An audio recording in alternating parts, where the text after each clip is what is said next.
IVM.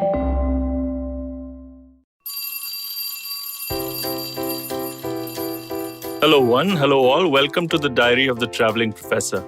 And I'm Siddharth Deshmukh, your friendly neighborhood traveling professor in Pune, as he teaches a lot of Zoom classes and wonders what is going to happen next academic year. Because clearly, this year is completely gone, isn't it? For all those students, especially in their final years of their MBA or maybe even their undergraduate program or whatever, they were studying, all those people who I've come in touch with have just been bitterly complaining about things. And rightfully so. It is as if that whole uni experience has been robbed for them, right? Yeah, that's what I wanted to actually talk about today. The university experience, or the uni experience, as people might call it, right? So, as the days start getting heated up because of the Indian summer that is upon us, and as the India-England Test series concludes quite satisfactorily, I might add, because India won, especially. The fact is, students across the globe, not just India, are just ruining the fact that they were doing their university stuff during COVID times.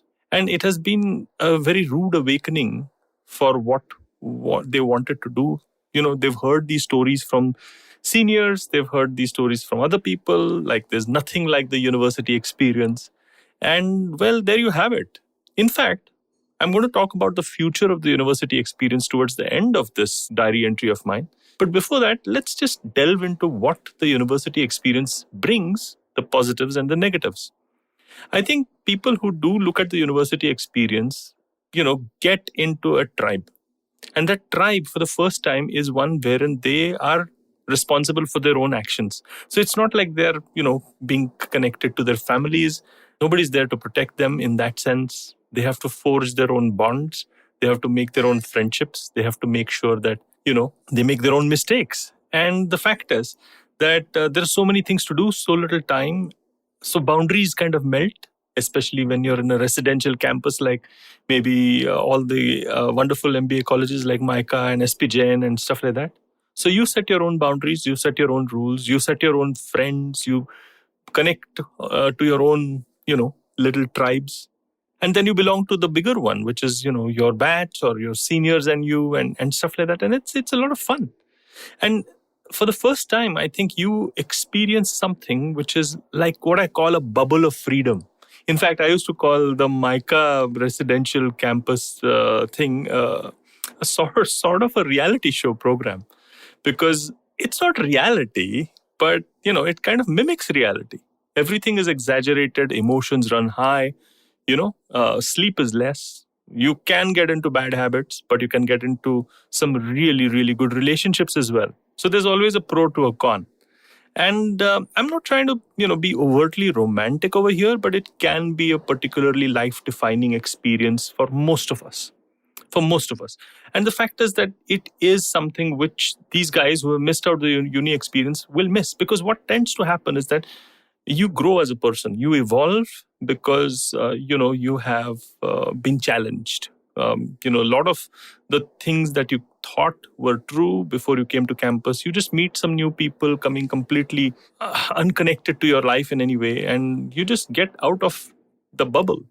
And maybe you get into another one, of course, but you remember this and you evolve. And so I think the university experience is extremely important. And I don't think it has got anything to do with me or any other teacher who comes in to teach. Isn't that ironic, right?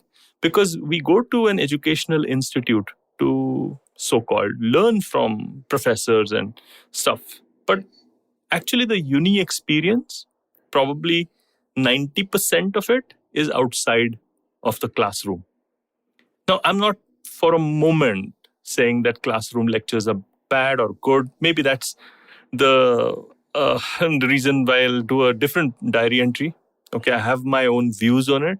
I do miss the classroom, of course, like any other theater artist. But the fact is that the uni experience or the university experience is not about the classroom. It's about outside the classroom. It's at the canteen, it's at the mess, it's at, the football ground or the cricket ground. It is in those weird interest groups that you join in, the theater stuff, all of that. And it does help you just live your life, set your boundaries, and evolve. Well, I said that.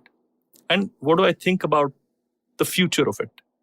Well, first of all, I think that it is going to be not a replica of the past. I think we probably are going to limp back to normalcy in spite of there being a vaccine and stuff like that. So it's quite likely that the next year and the year after that is going to get impacted. If I was in a school administrator's position, I would certainly be extremely worried because I don't know what to do. I know that the uni experience is the USP why people come to campus. After all, otherwise, why not learn on YouTube or why not learn online? I mean, there are fantastic programs which are online, which give you the same amount of learning input. So I would be shaking quite a bit because the university experience is something which is absolutely critical for my success as a school or a college. But having said that, it looks like we are going to be in a hybrid reality. Perhaps one of the things that we could consider is maybe not have classroom type lectures. People learn from their rooms, but there is a uni experience because anyways, the uni experience is 90%, outside. And again, maybe professors need to get used to the fact that they may not come into a classroom too often. They might teach. It may not be such a bad thing because you might end up getting the best possible professors teaching you across on Zoom, and then you have the rest of the residential campus to yourself. And there are some advantages, of course, towards learning online, which you can, take advantage of.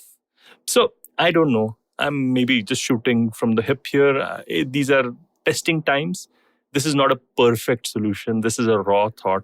But maybe it's a start. Maybe we need to unpack the whole education thing and try to figure out how do I tease out the university experience that people so crave for and give it to people, okay? And find a way in which we can deliver the rest of the academic program in a safe, maybe online way. What do you guys think? It's a bit controversial as well. I don't know the right answer. I'm just, positing a few thoughts here. I'd love to know more from you. And by the way, if you like the Traveling Professor's Diary, you might like the Traveling Professor Investigates, which is a video series, which I'm doing, the latest one being on how, workouts help you work better and stuff like that. It's a fun, short video series, which hopefully you'll like. And if you love podcasts like these, well, IVM Podcasts, just go there, download the app or go to the.com and just enjoy stuff. On that happy note then, see you soon. I hope you enjoyed that show. If you aren't following us on social media, please do. We're IVM Podcasts on Twitter, Facebook, and Instagram. Would like to thank the sponsors on the network this week, CED. We really do appreciate your support. We have a new show on the network. It's called The Fighting Goat. And if you love fighting sports, tune in every Wednesday with hosts Arjun and Somesh. They also featured, by the way, on Cyrus Says this week, where the three fitness freaks bonded over their love for TV sports and sports in general. Tune in to This Round Is On Me, where Gauri celebrated her 25th anniversary with Kavita Rajwade, who is my co-founder at the IVM Podcast Network. They give us details about how this show was curated, and they talk about podcasts in general. On The Habit Coach, Ashton highlighted our addiction to screens, how we are glued to either a big laptop screen or a small mobile screen all day. He shared some tips on how to rectify this unhealthy lifestyle. On All Things Policy, Anirudh Kanisetti spoke to Pratik Wagre and Rohan Sheth about the new internet guidelines that were issued by the Government of India recently and their impact on content creators and platforms. On the Filter Coffee podcast, Karthik invited Vivek Ram, who is a celebrated animation artist. They chatted about his stint with animation and starting his own studio called Vanar Sena, bringing to life stories from ancient India and his scriptures with animation as his vehicle. We had Dhanya Rajendran, the editor of the News Minute, on the Note with Maruk Inayat. It was a deep dive into the digital newsroom and the upkeep of truth in a fake news pandemic. And with that, we hope to see you again next week. पेश खिदमत है आपकी शान में हमारे अंजुमन से. Hi, I am Sadaf. And I'm Arshit. खाने का इतिहास, economics, policy, psychology, सब है मेन्यू पे। Only on the Nankari Podcast every Wednesday सिर्फ IVM Podcast ऐप या वेबसाइट पर या फिर जहां से भी आप अपने पॉडकास्ट सुनते हो।